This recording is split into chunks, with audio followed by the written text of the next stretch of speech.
दोस्त, मई 2011 ब्राजील के एक छोटे से आइलैंड पर एक अजीब सा हादसा होता है। वहाँ पर एक बूढ़े मछुआरे को पत्थरों के बीच दबा हुआ एक घायल पेंगुइन दिखाई पड़ता है, जो कि वो मरने के कगार पर होता है। लेकिन वो बूढ़ा मछुआरा जाता है, उस पेंगुइन को उठा लेता है। उस पेंगुइन को वो बंदा घर लेकर जाता है और घर पर उसे 2 हफ्तों तक ख्याल रखता है। जब वो पूरी तरह से पेंगुइन ठीक हो जाता है तो वो जाता है पास के आइलैंड पर छोड़ आता है। बस यहाँ पर इस कहानी में ट्विस्ट कुछ अलग हो जाता है। जब वो बंदा उस पेंगुइन को दूसरे आइलैंड पर छोड़ आता है तो वही पेंगुइन शाम तक उस बूढ़े व्यक्ति के पास वापस आ जाता है, जिसको देखकर वो बूढ़ा व्यक्ति चौंक जाता है। He came home. उसके बाद वो बूढ़ा व्यक्ति उस पेंगुइन को अपने पास परमानेंट रखने के लिए डिसाइड कर लेता है। वो बंदा उसके साथ इतना खुश था कि उसके साथ रहता था, घूमता था, फिरता था, खाता था, मतलब जहां कहीं भी जाता उसको साथ लेकर जाता और उसका एक अच्छा सा नाम भी रख देता है और नाम उसका था डिंडिम। Dindim? लेकिन इनकी कहानी में सैड ट्विस्ट कब आता है, जब 1 साल बाद अचानक से डिंडिम गायब हो जाता है। तो वो बूढ़ा व्यक्ति हर जगह उसे ढूंढता है, कुछ घंटे या दिन नहीं बल्कि कई महीनों तक। जब आखिरी उम्मीद वो छोड़ देता है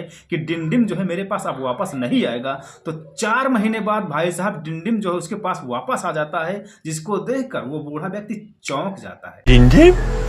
अब जो है डिंडिम ये काम हर साल करने लगा। वो फरवरी में गायब हो जाता और जून में उस बूढ़े व्यक्ति के पास वापस आ जाता था। और भाई साहब जब इस पेंगुइन के आने और जाने की खबर ब्राजीलियन बायोलॉजिस्ट पाउलो क्रेज़िवेस्की के कानों पड़ती है, तो वो इस पेंगुइन को देखने आते हैं और उस पेंगुइन के शरीर में एक ट्रैकर लगाते हैं। जब फरवरी में वो पेंगुइन गायब होता है तो उसको ट्रैक करते हैं कि ये पेंगुइन जाता कहाँ है। तो पता चलता है कि डिंडिम जो है साउथ अमेरिका के मीलों दूर पैटागोनिया रीजन अपनी कॉलोनी में अपनी फैमिली से मिलने जाता था। वहां पर पहुंचता, अपने पार्टनर से मिलता, अपने बच्चों से मिलता, कुछ दिन घूमता खेलता, फिर भाई साहब कम से कम 7 से 8 हजार किलोमीटर की दूरी तय कर उस बूढ़े व्यक्ति के पास फिर वापस आ जाता। उस बूढ़े व्यक्ति ने उसकी सिर्फ 2 हफ्ते केयर की थी, बट भाई साहब वो डिंडिम पेंगुइन सिर्फ आने और जाने में पूरी जिंदगी व्यतीत कर देता है, वो भी इतनी दूरी से। लेकिन हम इंसान, कोई हमारे ऊपर कितना भी बड़ा एहसान कर दे, उसको सिर्फ हम कुछ दिन याद करते हैं, उसके बाद भूल जाते हैं। वफादारी सीखनी है तो इन जानवरों से सीखनी चाहिए। आपको ये कहानी कैसे लगी कमेंट में बताना